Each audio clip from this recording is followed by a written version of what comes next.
sound technician. Yes, indeed. Reverend Scott is going to deliver the wisdom talk today. And it is Embodying Truth. Embodying Truth. And our theme for July is still igniting our freedom. We are sending off fireworks of freedom into inner space, I'm going to say. Yes, indeed.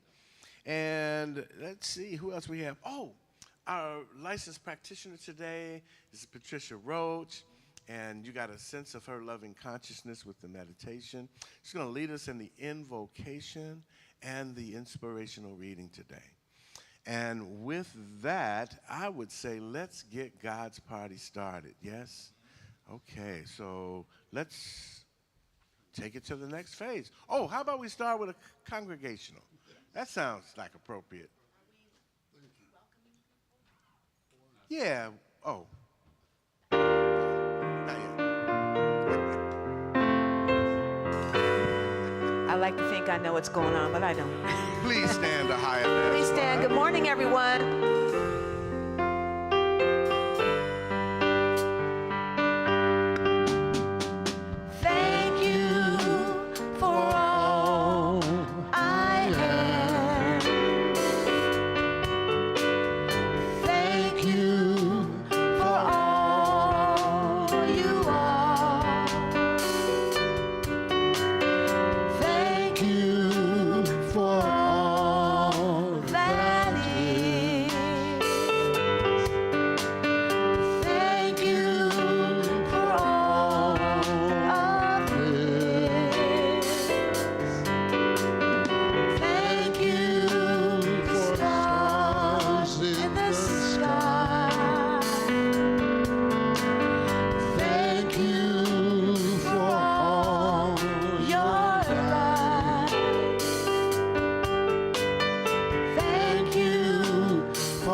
Good morning, and welcome to Ahiah Center for Spiritual Living. Such beautiful faces this morning. A little bit more energy, joy, right? Yes. Well, I'm Patricia, and I'm going to do our invocation and our reading for our wisdom talk today. So just turn within. Feel yourself in your seat. And take a deep breath in, breathing into your heart space, knowing that you are the I am presence and the love that God is. So breathing in and breathe it out. And I am so grateful for life, grateful for love, grateful for each one of you being here today to share this time with us. Whether you're here in person or online, we're grateful and thankful that you are a part of Ahiah Center for Spiritual Living. So just knowing that God is and I am, I know that the intelligence, the love, the joy, and the peace and all the attributes that God is mine. For the nature of God is my nature, And as this is true for me, this is true for each one of you here and watching online. God is, I am. So as I know that the intelligence of God is coming forth through each one of our ministers in their talks today, coming forth through the energy that is the loving that is Ahiah, today and always, in all ways. I know that this service is already blessed and done successfully in the mind of God. I send blessings of love and light out to our musicians, our singer Elizabeth, to all of our volunteers, regardless to what they're doing. They are blessed in that loving, in that light that God is. So as we move forward this morning, I send blessings of loving, of light, of beautiful healing energy to each one here, each one online, and to all of the members of Ahiah as we continue to go and grow through the changes that are taking place here at Ahiah and in our world. Knowing that as we stand in the truth that God is, in that I am presence, we know that all is well and that God is in charge. For this and so much more, I say thank you, God. Thank you, Infinite Spirit, knowing that it is already done, and so it is. Amen. So my reading this morning, I have two. Of course, why not, right? The first one is taken from Questions and Answers on the Science of Mind, and it's written by Ernest Holmes and Smith. I don't know the first name. And this is the meaning of embody, which our talk today is Embodying Truth. I thought it was very appropriate. So the question is, what is meant by the word embody as used in the Science of Mind textbook? How may I embody the idea of active prosperity in my affairs? And the answer is, the first thing to do is to invite and entertain the idea of your prosperity or whatever it is.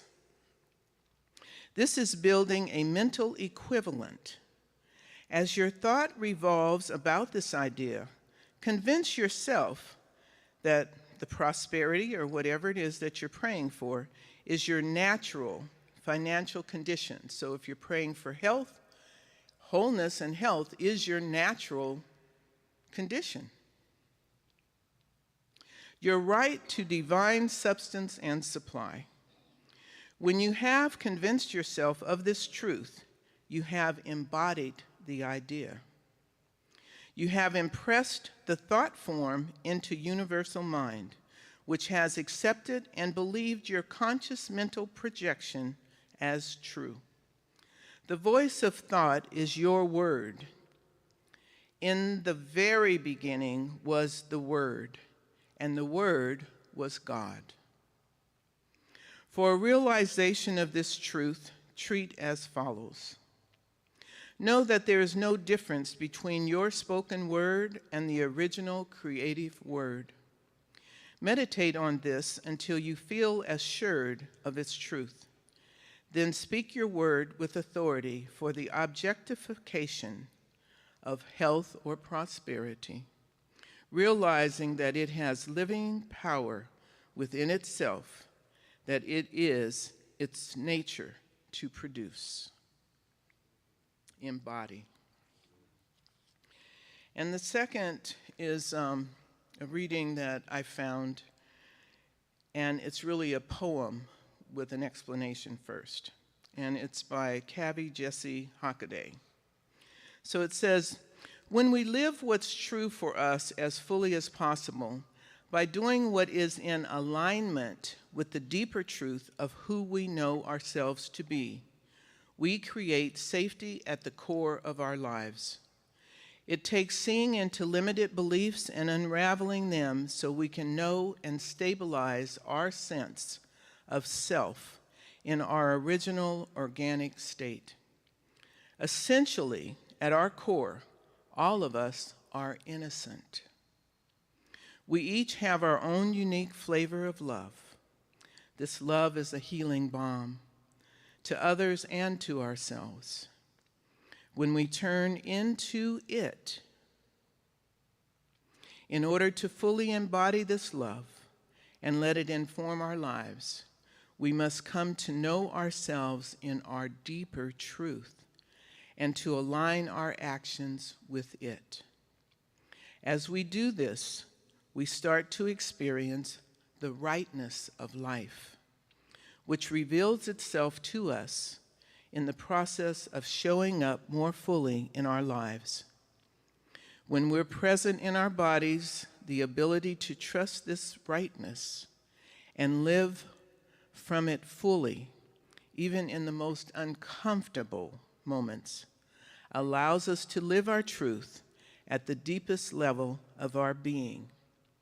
This is freedom. And the poem is called The Gates of Wisdom by Kavi Jazzy Hockaday. To fully live, you must shed every false notion of what love is. We are all taught about love and matters of wisdom by those who didn't understand the nature of reality, except for those rare beings who had become conscious, that is not to belittle the fine work our parents and ancestors did with what they were given by their ancestors before them. In fact, the opposite. We are honoring their great fortitude in unenlightened times. But we are in a different world now. Yes, we are. And our access to the deepest wisdom of what is truth and love and what is illusion is upon us. And that means we must go through a great unlearning and unraveling until we come to the gates of wisdom. And we must walk through those gates empty. And so it is. Namaste. Thank you, Patricia. I really like that, the ending of that reading. We must walk through the gates empty. Yeah. So I'm going to go ahead and ask, now's the time, yeah. Elizabeth, come up. And while she's coming up, it looks like I just hit the wrong button, so we'll have to go through the slides again. But while she's coming up here, I'd just like to ask you guys to give a nice, warm Ahiah welcome to those around you. You know, just a wave. We don't have to hug or anything, but just a nice, warm welcome. And while you're doing that, I'm going to wave to all the people who are online. We appreciate you. We love you. We're so glad that you're here today. And so,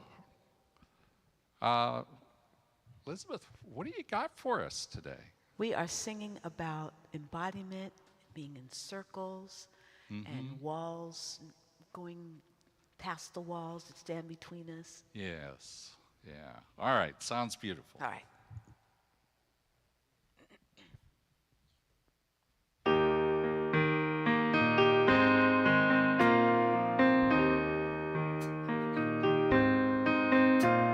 Some say the walls between us stand so tall, they don't see there's just one sun shining on us all. Well, I say we each choose roads to call our own, but none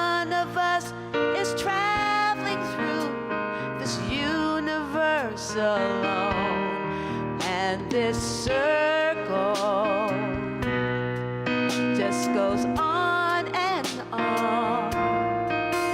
It began before us, it'll be here when we're gone. Oh, and this circle just goes on and on and on, connecting our humanity, joining me to you and you to me. Seasons keep spinning on the wheel of time. We stand, we fall, we struggle up the mountains we must climb. Different dreams may color what we see ahead, but our lives are strong together. We've got a common thread, and this circle just goes on and on. It began before us, it'll be here when we're gone. And this circle just goes on and on and on, connecting our humanity, joining me to you and you to me. Round and round and round and round we go. Round and round we go. Love and learn and change and grow. Round and round we go.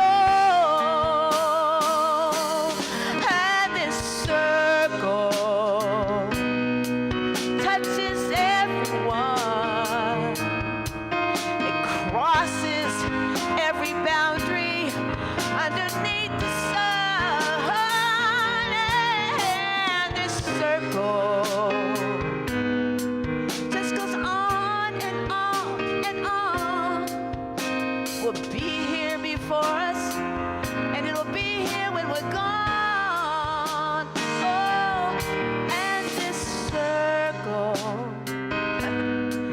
just goes on and on and on. Someday we will come to see I'm joined to you, and we're joined as we.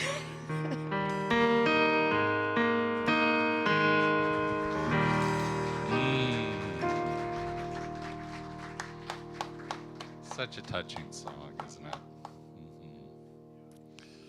Yes, so we get to be a circle, don't we? We get to love each other, love spirit, love the world, love the universe, love this creative essence that each and every one of us are. So thank you, Elizabeth. That was beautiful. So as Reverend Mike has mentioned, this month of July, we are igniting our freedom, igniting it. You know, just like those fireworks, and I love the idea of firing them off within, Rev. I really like that idea. So we're blowing up inside because we're recognizing this truth. And that's the thing, is we've been talking about truth because the two of these things go hand in hand, truth and freedom. And so we started out this month with talking about seeking truth. We talked about telling the truth. And so this week we're going to be talking about embodying the truth. And so that's a natural progression, isn't it? But if we go back to this idea of freedom for a second, just what does that mean? How does that show up? You know, yesterday we had a yard sale. You probably walked past a whole bunch of stuff out in the courtyard. And, the week before, we had an opportunity for people here at Ahiah to go out and peruse and to buy. And we're going to continue that through the 28th because we just have so much good stuff out there. There's so much. But here's what I want to say. First of all, so far we've raised $500. And so thank you. Where is Annette, by the way? Annette has been a force of nature. Oh, she's outside. Okay. She has been a force of nature in getting everything set up and getting all that stuff in the door and categorized and everything. And I want to thank all of the volunteers. Who was here yesterday? Reverend Mike and Robin and Milton. And we just had so many other people here. We had a full house right here. And Kate and Nancy Williams were here also. And one of the things we did was we were out front. Kind of our station was out front, mostly in the shade. It got a little hot out there. But, we were out front, and because it was so hot, we decided not to have stuff on the front yard because, at least we had some shade with the shade sails out there.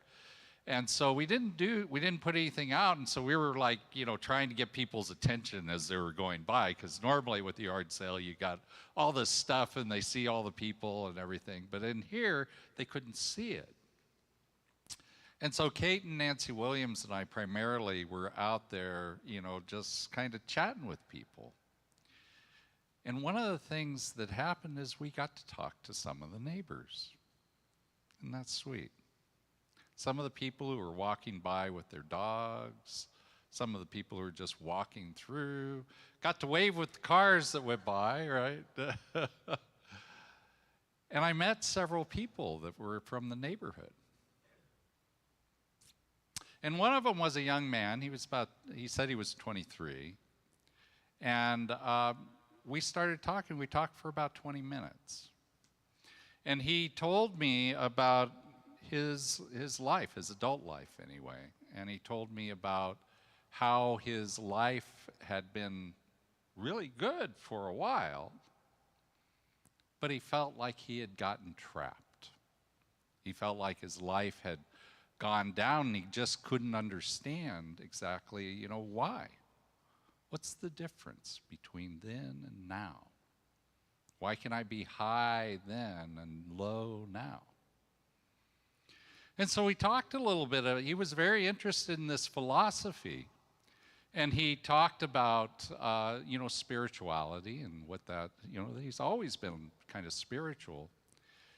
And so, when I was talking to him, I don't talk to people from here. I talk to people from here. As I was talking to him, it was really clear that what he wanted was freedom. That he felt trapped where he was in his life. And so I told him, that what we believe is that you are 100% free. 100% free. And he just kind of looked at me with big eyes for a second, and then he just broke open with a smile, and he says, "That is so exciting. That's so exciting." And it is, isn't it? It's exciting to know that you are the freedom that Spirit is, that there is no chains that bind you. Really. But just like he is right now in his feeling of his life, he doesn't feel free. And sometimes the little t truth is that we aren't. We really don't, the life isn't showing us the freedom that we are. Reverend Michael and Reverend Nicole work with people in prisons. They are free, right, as spiritual beings, but the surroundings that they're in don't seem free. They don't feel free. People might be in debt for one reason or another. However that has shown up, debt actually has this feeling of binding, doesn't it? I'm not talking about home mortgages and things, but other types of debt can really be constricting, restricting. Maybe you're in a bad relationship, or maybe it was a wonderful relationship that's just gone on beyond its lifespan. It doesn't feel free. Or maybe you're working with a diagnosis of some sort. Procedures and medicines and things don't always feel free. So what is it that we have to do to be free? How do we change that? Well, I think that young man was getting the grasp of it. We need to be excited about our freedom. We need to know and recognize not the little t truth of what's showing up in our lives, but the capital T truth. The capital T truth that we are the freedom that God is. We need to know that. We need to see that. We need to be thinking about it. We need to be revealing that truth. What was the last phrase of that poem you read? Yeah, walking through the gate of wisdom empty. Why does that work? Because if we empty out all the untruths, all that's left is what is natural to us. That's all. So what I want to ask you today is, what excites you about freedom? What about freedom excites you? How do you get down to that really core thing of I am free? Hallelujah. What is it? What is it for you? Rev, what is it for you? Unlimited possibility, absolutely. There is nothing that breaks the chains that bind you faster than recognizing that you have unlimited possibility. We got another Rev in the house. Let me ask you, Rev Nicole, what do you think? Releasing self-judgments. Yeah, absolutely. That's a way of, if I can be excited about releasing those self-judgments, because the self-judgments are little t truths. They're not capital T truths. I can let go of them, and as I release them, what's underneath? The freedom that God is. It's always been there, always will. So I'm going to ask Reverend Nicole to come on up. She's going to tell us a little bit about her thoughts about igniting freedom.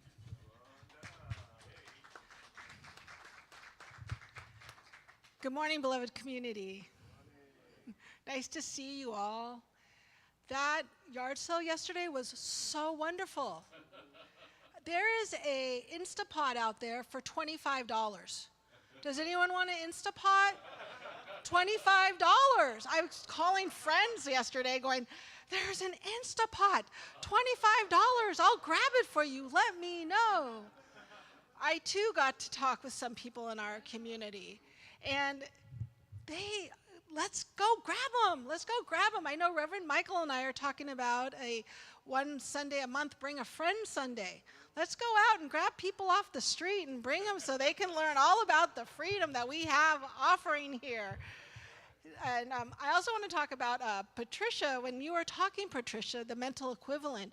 Olson, the dream I had this morning, how Olson they pop in your head and you don't know where they come from? I had a dream that this sanctuary was filled, and we had another sitting area right over here where the sound booth was, and I was over here, and I was just listening to Reverend Michael give his sermon just with a smile on my face. So I'm going to hold that mental equivalent.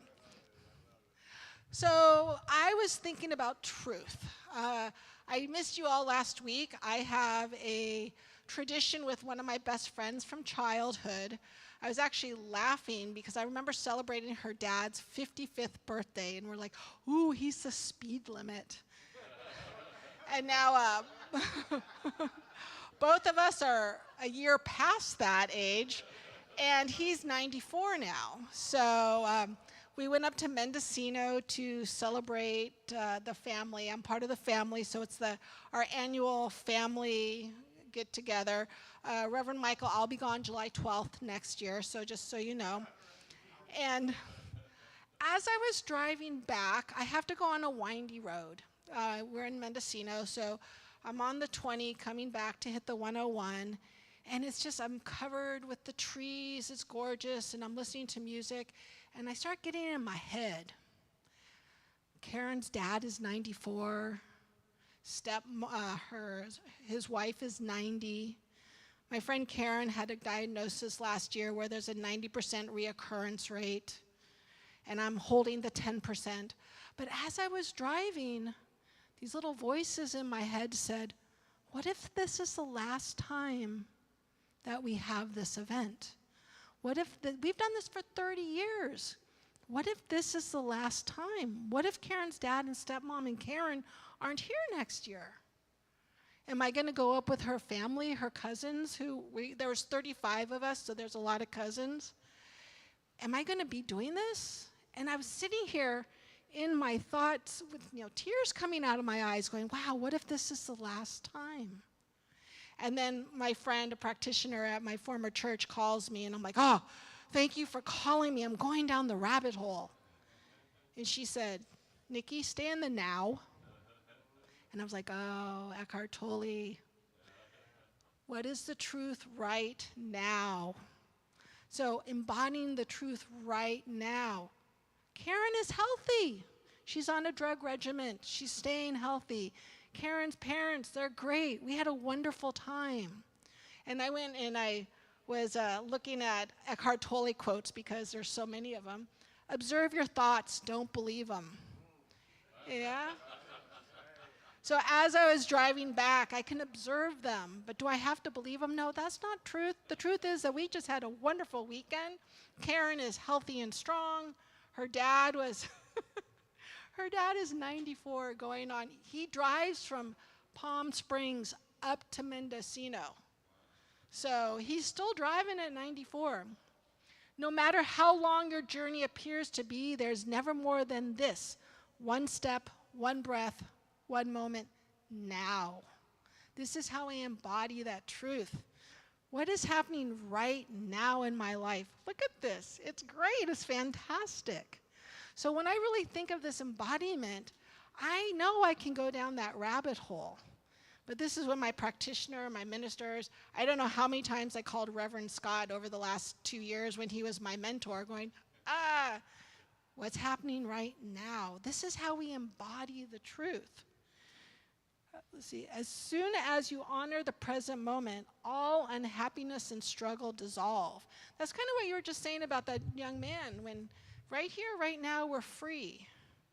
So I just really want to offer all of us, there's that rat-a-tat-tat that goes on in our head. Tat, tat, tat, tat. Thoughts are things. And when I teach my Science of Mind classes, I talk about that tat, tat, tat. Thoughts are things. What are we thinking? Are we manifesting? Are we making mental equivalents? Or do we have beginner's mind, walking through with nothing? It's that beginner's mind, releasing the thoughts in our head. So I really encourage all of us, let's take these Science of Mind classes. Let's really step in. I know Reverend Michael is going to start a foundations class.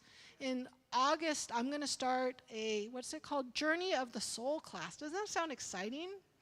And it says, this course offers principles of science of mind with emphasis on daily meditation, emotional healing, practical application, self-love, soul presence, and life direction. I'm going to do it online, so no matter where you are, Tuesday nights. I know there's book club also, but Tuesday night's the only night that I am free. But I would love for us to get together and talk about this. So that rat-a-tat-tat, thoughts are things. Brian, little tat, tat, tat on the drums, right? That sounds good. So as we go out into the day, if we start going to monkey mind, tat, tat, tat, just let it go, and pretend we're playing the drums and start dancing to your own tune. And so it is.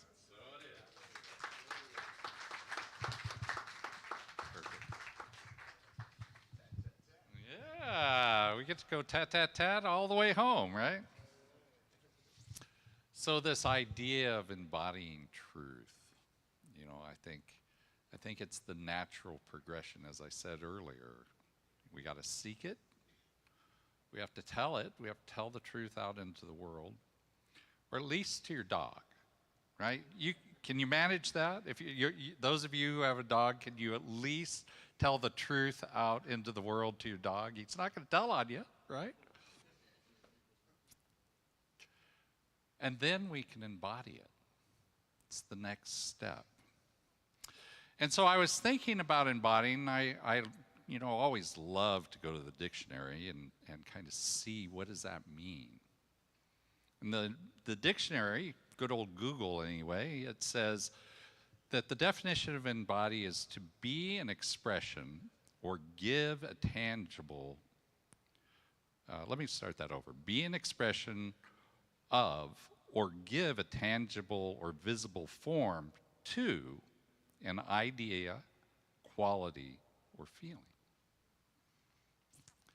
An idea. Give a tangible expression to an idea.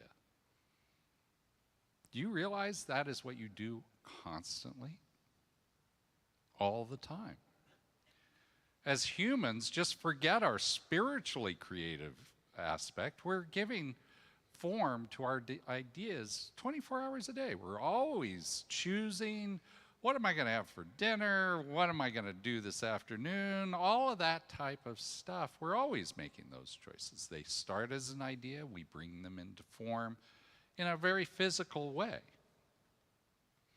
But there's also something we talk about here in this philosophy about the creative process.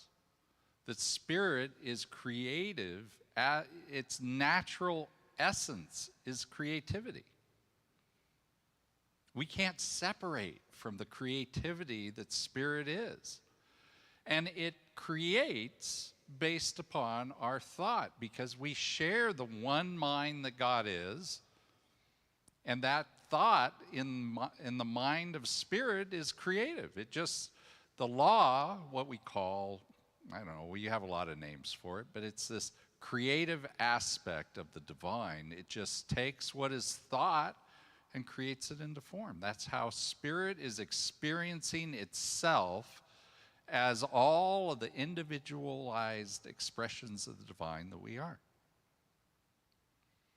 And so what we think, what we feel, what our intentions are, and most assuredly what our beliefs are, those create in our life constantly, all the time. And so, in some ways, we're always embodying truth, the truth that we think is true for us. That's how spirit works. And so, we want to create into our life things that we really actually would like to experience, right? Don't you want to experience what you want to experience rather than what you don't want to experience? Right? That young man that I was talking to, that's what he wants. He wants to be excited about his freedom because he wants to be free. He wants to be free of the fetters that are binding him right now. And so what does he need to do to change? What do I need to do to change? What does everyone need to do? It's all the same answer. We need to change our thinking. Change our thinking, change our life. And so, Ernest Holmes, he says it this way. I've used this quote many times. I use it in class all the time. Because it's very, very, I think, just very specific. He says, life is a mirror, and we will reflect back to the thinker what he thinks into it. And so if you are not experiencing right now what you want in your life, what do you do? Well, first of all, we have to agree that we understand that the basic reason is not out there. It's not the boss, it's not your parents, it's not your kids, it's not, the lack of whatever. It's not that. That may be how it showed up, but that's not the primary cause. It's a secondary cause. The primary cause is what has been thought into the universe around us. And primarily, Ernest Holmes doesn't say the thoughts of all the people around you. No, it's really primarily your thought. Your thought is creating your life. And it's amazing. The amazing thing of spirit is we're all thinking something different, but we're all experiencing the same reality right here, right now. And yet your reality fits you to a T, whether it's a little t or a capital T. Little t truth or a capital T truth. It's going to fit you. And so if we don't like what we are experiencing, what do? Well, if life is a mirror, well then great. Go look at the mirror. Go look at what is showing up in your life and try and say, just objectively, what could I have possibly done to create this?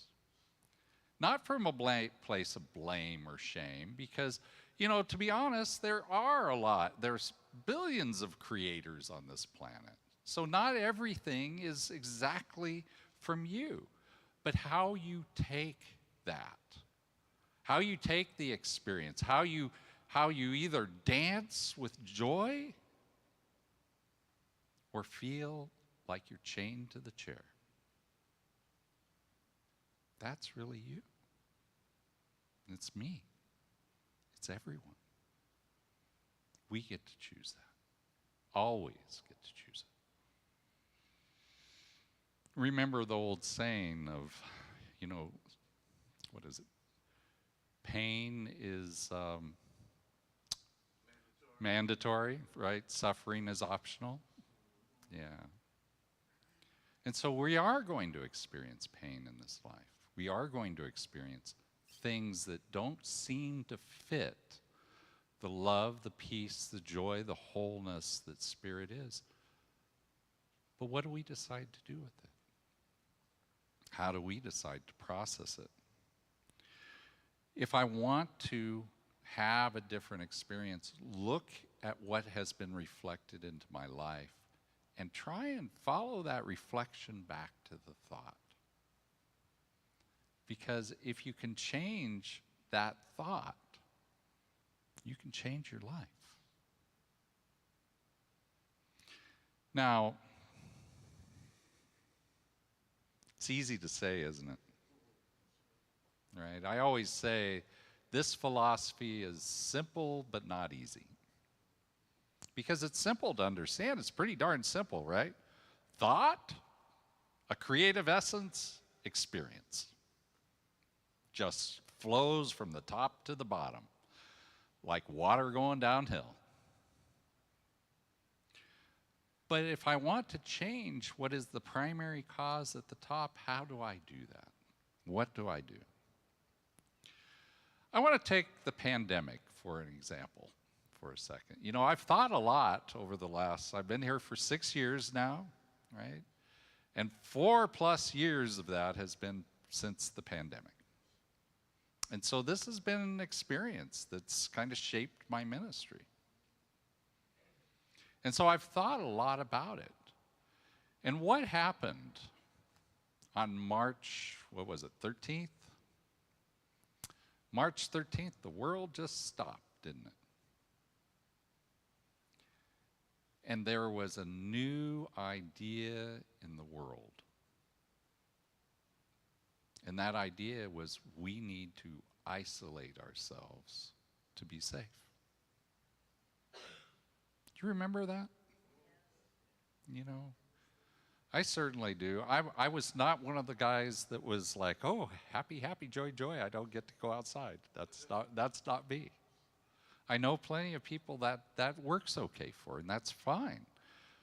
But, you know, the idea of keeping myself away from people to be safe was just, you know, antithetical to me. And yet, because that was the life we were living, that little t truth, it was a truth, wasn't it? We didn't have a choice, really. I mean, we had a choice, but it wasn't a good choice.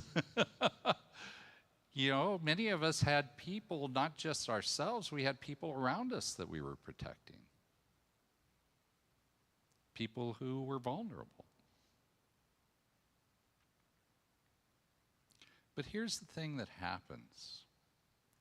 As we take on that little t truth, we start to see it more and more and more in our lives. It starts to expand.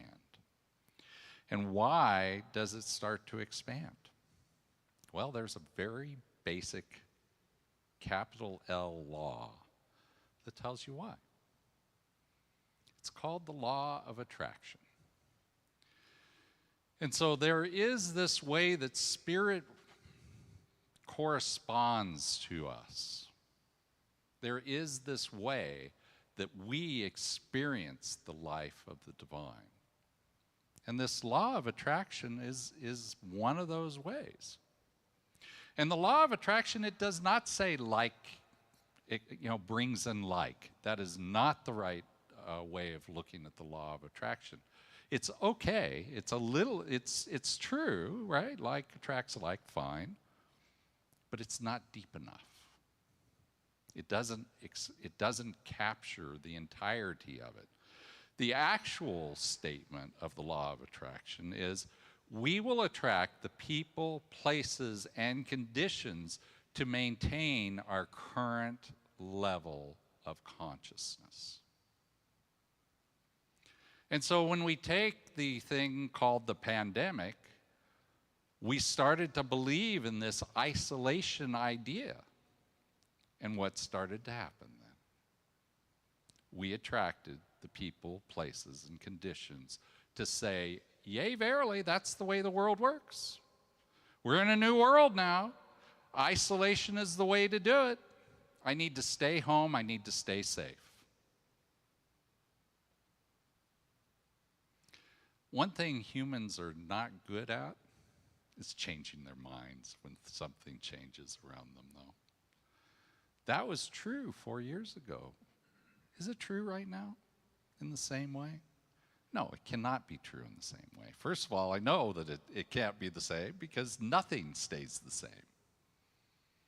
Right? So now where are we? Now we are in a different place. We're 4 years beyond it. But the law of attraction's still working. The law of attraction's still saying, oh, look, oh, there was another case of COVID in the 3rd county over. No, I'm being a little silly about that. I mean, we are having cases of COVID. And some people do need to be careful, right? We have members here at Ahiah who do have family members that they need to be careful for. And so there is that still there, but it's not like it was. And so what do we need to do now? What do we want to experience now? What's the truth 4+ years later? Is it still that we need to isolate to be safe? I don't think so. Not personally, that's not my truth. And so I think everybody needs to consider that. What is your truth now? You know, the truth then, pulling in those people and places and conditions that will reinforce the truth that I decided to believe in, I think what happened in America was people started to go, yeah, you know, it's okay. I don't need to be out there. I don't need to go outside. I don't need to be in community. I don't need to, you know, really be out in large groups. I was able to get by without it. But for me, anyway, there's a certain joy that's lacking. There's a certain piece of sharing humanity that isolation took me away from.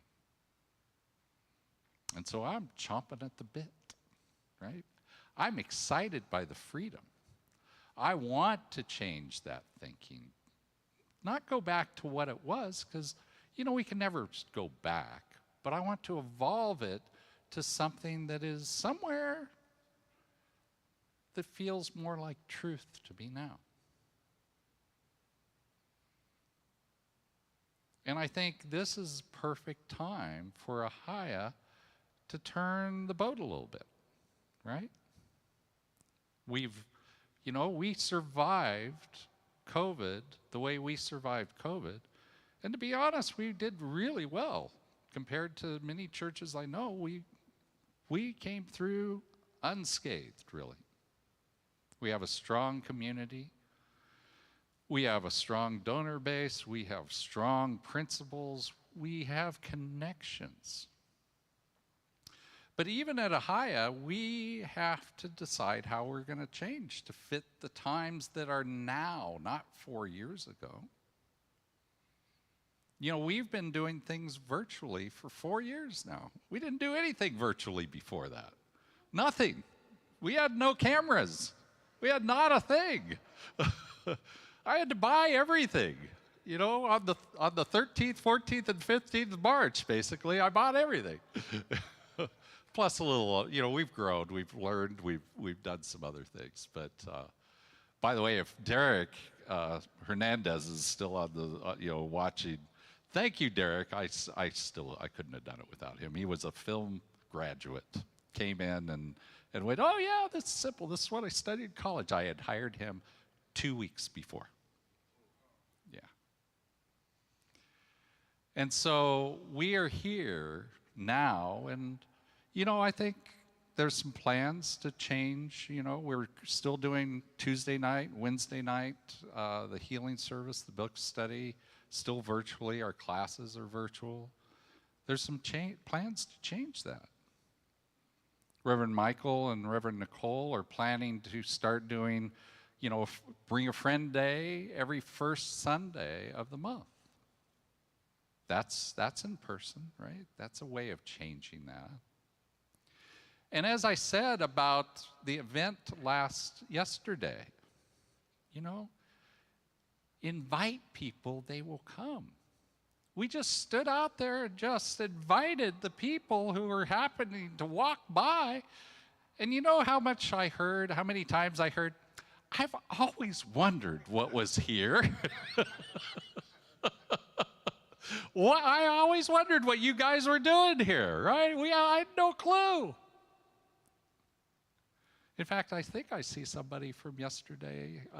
Carmen? Yeah? No? Okay, maybe not. So the idea is that we can change. We can change the truth that we've been holding on to. And this is always a progression of how we need to move in our life. We change the truth that was true for us into a truth that now is true for us. We change from what worked but doesn't work now, worked then, doesn't work now, to something that does work when I am. So many of our beliefs fit the moment that we created them. They kept us safe. They enwrapped us and enshrouded us. And they were good for that moment. But what about the next moment and the next moment? What about now? Are they still good? Well, I don't know. So I just want to wrap up by going back to this idea of how do I change my thinking so I can change my life? What's the number one thing, Patricia, that we teach as practitioners? Oh, what do we teach when we say something's going wrong in our life? What do we teach? Yeah, look at ourselves. And how do we change ourselves? We change ourselves through prayer, right? We change ourselves through prayer. Remember, prayer does not change spirit. Spirit's completely unchanging. It is always the love and the peace and the joy that it always has been and always will be. Our prayers do not change spirit in the slightest. They change us. How many of you guys have heard of a spiritual mind treatment? Right? If you've taken any classes, you've been taught those 5 steps. Well, how many of you do it on a regular basis who are not practitioners or ministers? You know, it's a really good tool. And it takes a little bit of practice. So I want to give you something that I teach in foundations class. I call it the simple prayer, right? Because what is a prayer? It's there to change my thinking. It's like an affirmation, right? Normally in spiritual mind treatment, I know what spirit is. I know that I am that. And then there's this part that's in the middle that's called the realization. I usually call it therefore, just easier word. But in that place, all that's put in there is affirmations. And so this form of prayer that I call a simple prayer is a little bit of a mix of that, right? It's just an easier thing that you can do like that. And so let's just look at this form. It's spirit as blank, expresses as blank. Okay. So spirit as, what is spirit? What are we going to put in that blank? Love. We love freedom right now, so maybe freedom. Abundance, joy, wholeness, peace. Oh, that's a great one to put in there, right? Right now, in this world that we're in right now. Peace. Truth. Mm-hmm. Creativity. But we choose one of those and we just slap that in the very beginning. So God as love. Let's just take that. God as love, what does it do? It expresses as something in my life. Well, love, how does love show up in your life? It shows up, for me, what I'm putting in there right now is it shows up as all of my loving relationships. And what will this prayer do then? It will just go back and reinforce and magnify and expand my knowing, my feeling about love. And the fact that it creates in my life. And so all of my loving relationships, what will I get more of?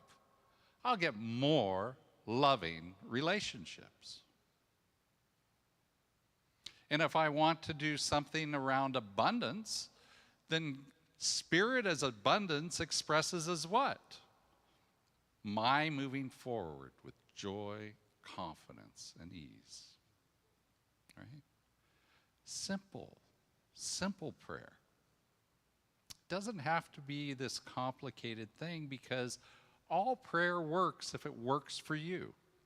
Because that's the only thing it needs to do, is it needs to just work for you.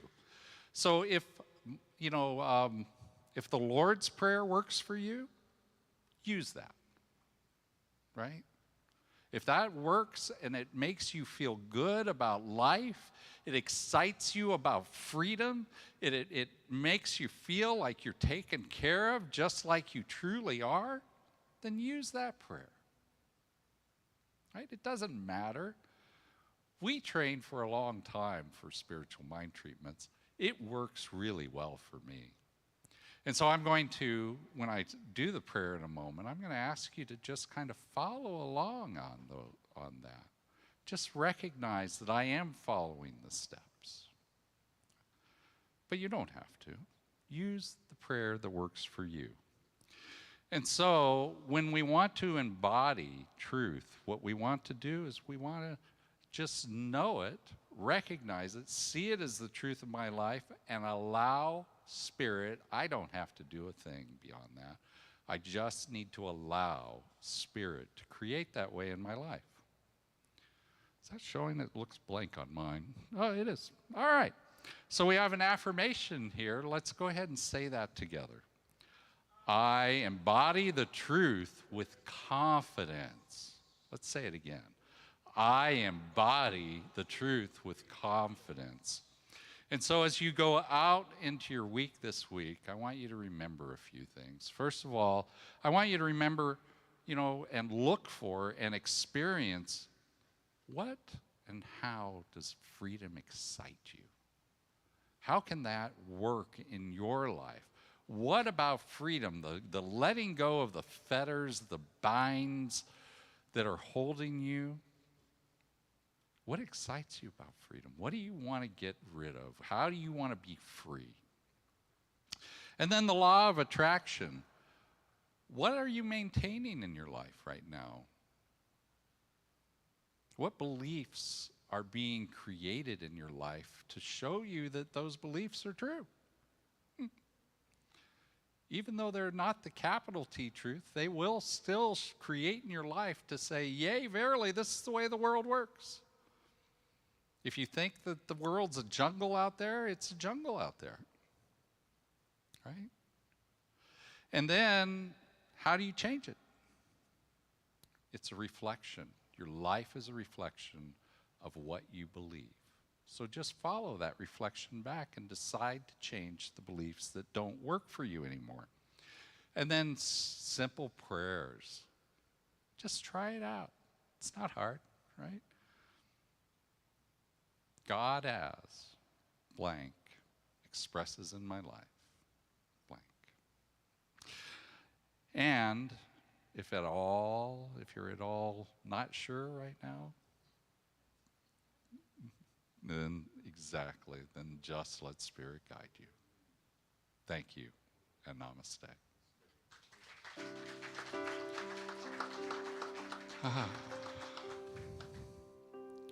So now's the time to go within, to recognize and to know this life and this power, this presence, this Spirit is all the love and all the peace and all the joy and, yes, all the freedom that there ever has been, ever will be. We know absolutely that Spirit creates out of itself, out of the abundance that it is, out of the love and the peace and the joy and the freedom that it is. And so we know that this world is fundamentally just and only what Spirit is. And as that's the truth of Spirit, I know it to be the truth of myself. I know it to be the truth of you. I know it to be the truth of the people who are online. And in fact, it is the truth of all life.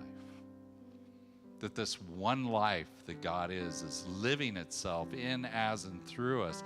And so we must all, each individually be all the love and the peace and the joy and the freedom that God is. That has to be the fundamental birthright of each and every one of us. And so our lives must therefore be created out of that. There is no other option. There is nothing else to create from. And so it's from that place of knowingness that I speak my word as the truth, right here, right now, for each and every one of us, all of us together and individually, knowing absolutely that the love that God is moving through my life, is moving through your life. It is all expressed as the loving relationships that each and every one of us has. And as we recognize that love more fully, more deeply in our lives, as we embody that love naturally and effortlessly, just by knowing the truth of the love that God is, I know absolutely that it expands. That love expands more fully, more creatively into our lives. As we invite people here, it's done effortlessly, easily. As we invite people into our personal lives, it is done effortlessly and easily. The right people show up. The right people, places, and circumstances show up to fulfill that truth that we have always known, that has always been true of us, that only needed to be revealed more fully, more completely. I know that to be the truth of our freedom too. That this life that God is freedom, is showing up as freedom in our lives. It cuts all the bonds. It cuts all the fetters. It cuts all the must-dos. Because we must do nothing but live the life that God has granted us, has imbued in us. And so we are free to know this life, to experience all the goodness that God is. Spirit is always 100% giving all of itself to us, and we get to keep what we believe is ours. And so out of this Niagara Falls, as Reverend Michael says, out of that Niagara Falls of unending abundance, we decide to keep more. Because it's our birthright, because it's good, because we will take it and we will use it to express ourselves more fully and to enable humanity and life all around us to be more free. And so for knowing that to be the truth of each and every one of us, I just give thanks. And I release this prayer to the law, knowing that it's already fulfilled in the mind that God is. And I say, life and God are good and very good. And together we say, and so it is. Amen and amen. I'm running a little bit long today. I guess it's because I only have one more Sunday, you know? I got a lot of things to say before I leave. But let's go ahead and go into our conscious contributions. And so, if you're here today in the sanctuary, there are offering envelopes in the pews. We would love it if you put your name on it. And we've got Dorothy coming up on this side and Sandra, I think, coming on up the other. And so you can just give your donation, your conscious contribution to them. If you're online, there are 3 ways to give. You can go to ahiah.com/donate and hit the breeze button. Or you can use text to give by texting the word give to 616-229-2225. And then it will give you instructions on how to complete that. And if you are wanting to do the check way, the old-fashioned way, just send it through the mail at the address on the screen. Love having that come in, but I love having the notes from you guys even more. And so, is that our, yep. We got a blessing that's showing up on our screen right here. Let's go ahead and say that together. This gift I give is God in action. I send it forth with joy, confidence, and ease.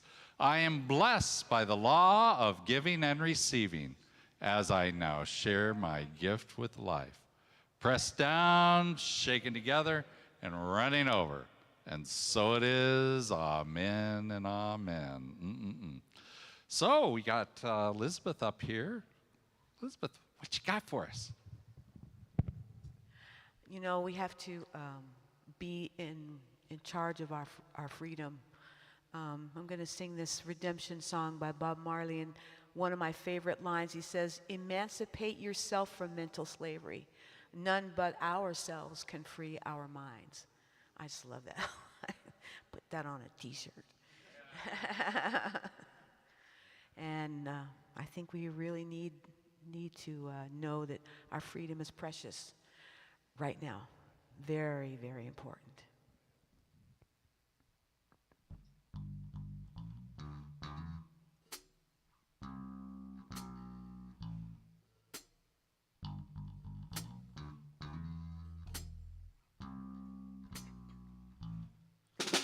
Old pirates, yes, they rob I. Sold I to the merchant ships. Minutes after they took I from the bottomless pit.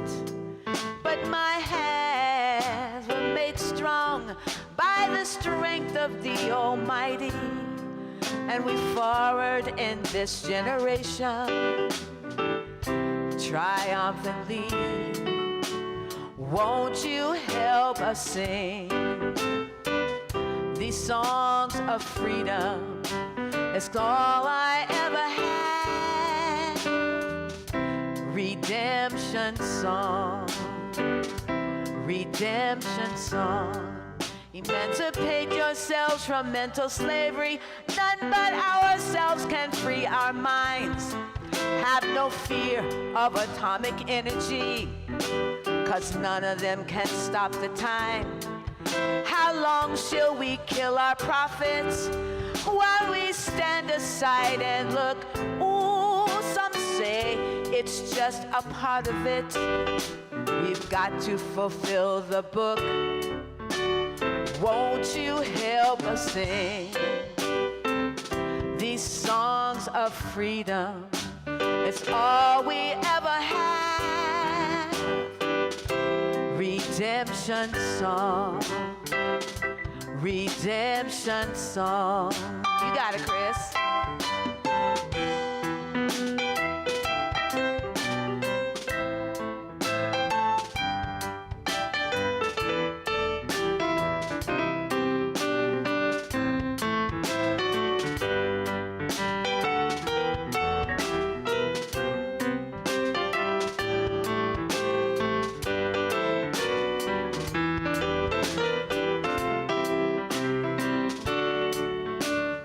Won't you help us sing these songs of freedom?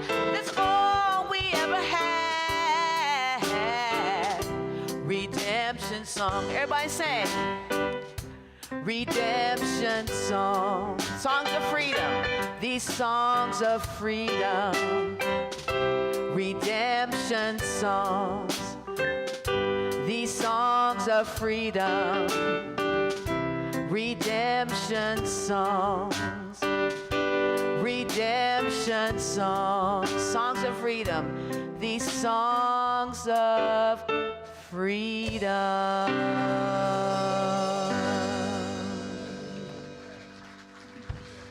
Oh, it's a gift to have Bob Marley on stage.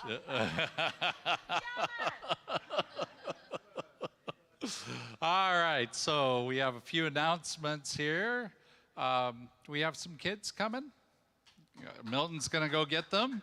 So they're, the teens came back from teen camp. So I'm looking forward to hearing that. But I've got a Nancy Johnson walking up. So I'm going to go ahead and let her talk first. How about that? Good morning, Ahiah family. It's good to see you here today.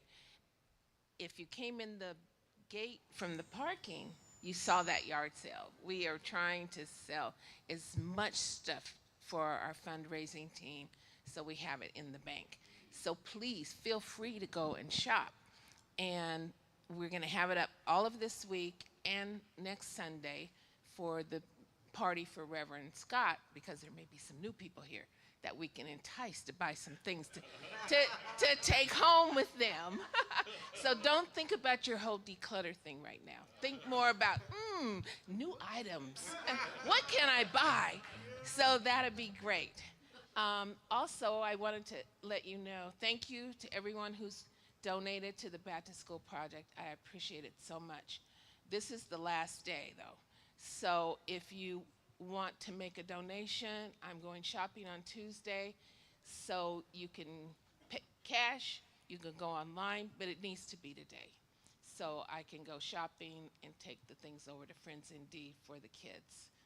I think that was it. And if anyone wants to donate a side dish or something for Reverend Scott's secret party, you can do so. Just see me in the back and I'll make a note of it, okay? Wonderful. All right. Thank you, Nancy. So I want to thank everybody. As you know, we are going to the Hollywood Bowl. Imagine, if you will, under a starlit sky, music, being around like-minded people. It's an opportunity. You really owe it to yourself. So I thank you seriously to those who've already purchased tickets, but there are more tickets available. So if you haven't yet, please do so. I will be after in the fellowship hall for any questions you may have. So. Oh, and yes, Patricia reminded me, please share the information with your family and friends. Okay. And so there is on your program, there's a QR code that you can use for that, or you can come see me. We've got the square out there. We can take credit cards and everything, right? So just let me know. And so I see some kids. Want to give some music?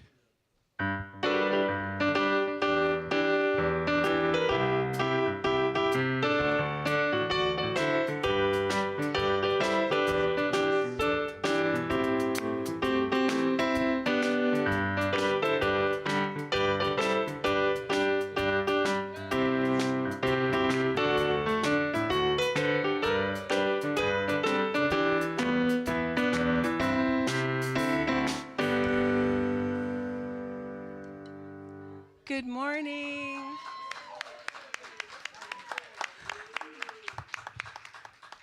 So we're back from camp. And camp was amazing. And I just want to say a couple things that I am so proud of our group that went to camp. And, you know, it's a lot of fun and we do a lot of fun things, but it's also a lot of work. We have 2 workshops a day. We sometimes have empowerment workshops in the evening, and it's very hard work. They go very deep. We ask a lot of them, and our group really rose to the occasion. And I want to announce there is adult leadership that runs the camp, and then there's teen leadership, which is quite an honor to be able to be a part of. That is quite a year, it's a year commitment of where they actually help write the workshops. They do all of the organization of the camp, they MC the camp, and they are really the people that the campers look up to during the camp. And we have 2 people who have stepped forward and have said that they would like to run for leadership next year, which is Ellis and Sophia. So I'm beyond excited about that. And they're all going to tell you something that camp was for them, but Malachi's going to talk first. Hello, good morning, everybody. For me, I know that it was a lot about people stepping out of their comfort zone, and especially with all these wonderful teens up here, it's not always easy to go ahead and do something new. And so just a little praise for everybody that went through and did it. I know it's difficult. We had some up days, low days, high days, but throughout that, we all came out alive. And so, little praise for them. And then I'm going to start with Ellis here, and then we'll just go down the line. Here you go. Come on. Come on. Be uncomfortable. You got this.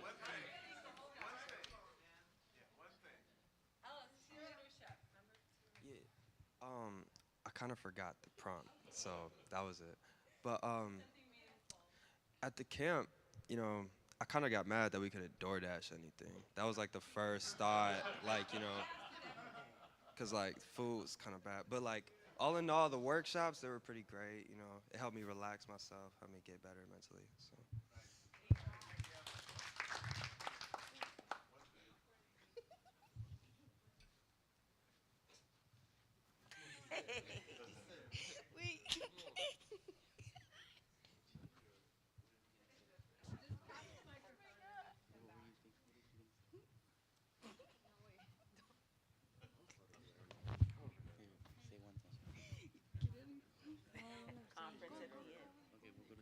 Okay, no, hold on.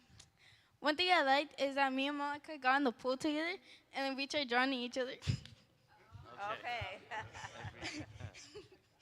And I also liked the empowerment night. And so what that is, really quick, empowerment night is the night where either the kids speak up or the adults, and they just say something that help them step into the light and empower them. And I guess something I like, when we had conversations when we were eating, like at the dining hall, those are funny. And then, but like in a serious one that I liked, probably like you time. I got a lot of to think about a lot of stuff. I had an awesome time making friends and enjoying new experiences. I made friends. I really liked my cabin mates.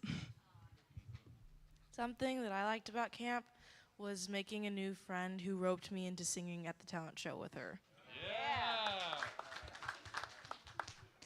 Something I enjoy is the talent show, and I really enjoyed singing with Alex. Thank you. And I just want to say a big thank you to Malachi, who truly is a rock star at camp. Everybody loves him. It's Malachi, Malachi, Malachi. And I would say that no less of 7 of our kids and other kids every night who would conveniently forget to fill their water bottle before they went to their cabin. And you can't leave any on your own. Once you're there, you're there. So Malachi would run back and forth from the kitchen to the camp, delivering water, extra food, whatever it was. He is amazing, and we love him. Thank you from all of us. So I want you to count them. 1, 2, 3, 4, 5, 6, 7, 8, 9, 10 kids, right? We were the largest camp. We were the largest part of the camp this year. And so I just want to say thank you to you guys, because it's about $1,000 total cost to send a kid to camp. And so, the parents pay part, and we pay part, and we fundraise for part. And so, I really want to say thank you for everybody who helped with that fundraising activity. Yeah. Okay, so thank you guys. Okay, all righty. So now, what else do we have? Well, we have the yard sale, and we also have visioning today, right? So after service, starting at 1, going to about 2:30, we'll be visioning, and then at 3:30 we have. I'm sorry. Yeah. Good morning. I'm Frederick Southern. I will be leading the visioning workshop at 1 p.m. I'd like to invite you out. Some of you know what visioning is. Some of you do not. If you do not, I would love to invite you out to join us for this workshop and understand the difference between visioning and visualizing. Okay, and also the questions that we'll be using are good to take with you for your own personal life. So come out and join us. Thank you. All right. Perfect. And you might have noticed, but I'm not going to be here starting August 1st. So this is a perfect time to start visioning for how Ahiah is going to show up in a different way, right? It's still going to be loving, it's still going to be fun, it's still going to be heartfelt, right? But there's going to be subtle differences in how does Spirit through you show up in that vision. So that's that. 28th, next week, my last Sunday, we're going to have a party, right? So I would love for you guys to be here. And we talked about the Emmy, about SEAL, and I think that's it. Okay, book study on Tuesday, healing circle on Wednesday, and come along. We have our wonderful practitioners here. Chris is here. If you're a practitioner, would you like to stand up so people can see who you are?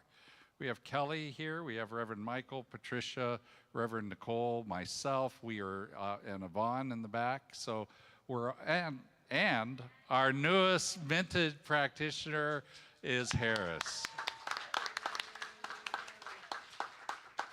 And so it's a lovely time to have, you know, if there's anything heavy on your heart, or if you just want to sit in gratitude and prayer. And so we also have prayer online, and we have dial-a-prayer. But let's go ahead, and Elizabeth is all ready. She's just like standing there waiting for me, going, the Rev's going too slow. All right, this is our congregational. Everyone, please stand. So on the chorus, it's time to take a chance, and then we say, so can you everybody repeat after me? Take a chance. Take a chance. Take a chance. Take a chance. All right, we're ready. We're still working this one out, yes. So. 1, 2, 3.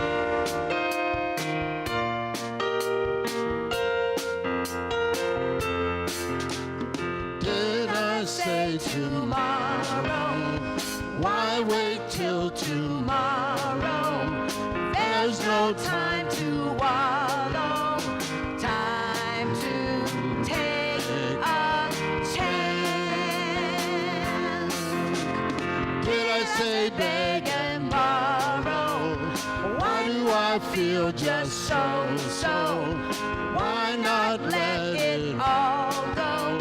Time to take a chance. Here we go. Take a chance. Take a chance. Take a chance.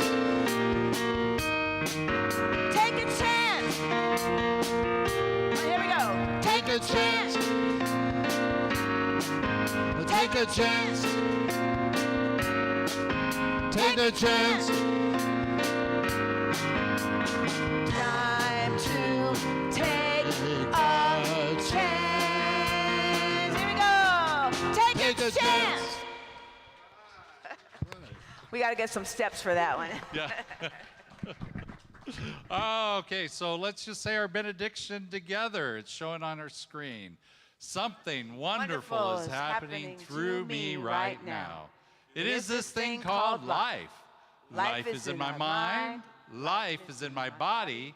Life is in all of my affairs. I accept it. I am it, and I share it. Just the way it appears, and just the way it appears not. Thank you, life. Amen and amen. It's been lovely being here with you guys today. For those of you here, those of you online, we've got time in the fellowship hall to just say hello to each other, and then we're going to be doing the visioning at 3:30. The slide that didn't show for some reason was the kirtan. 3:30 to 5:30, we'll be having a kirtan, which is it comes from the Buddhist tradition of chanting. And then they're going to have other music and other ways of just relaxing into sacred space. 3:30 to 5:30. See you there. I love you guys. Namaste.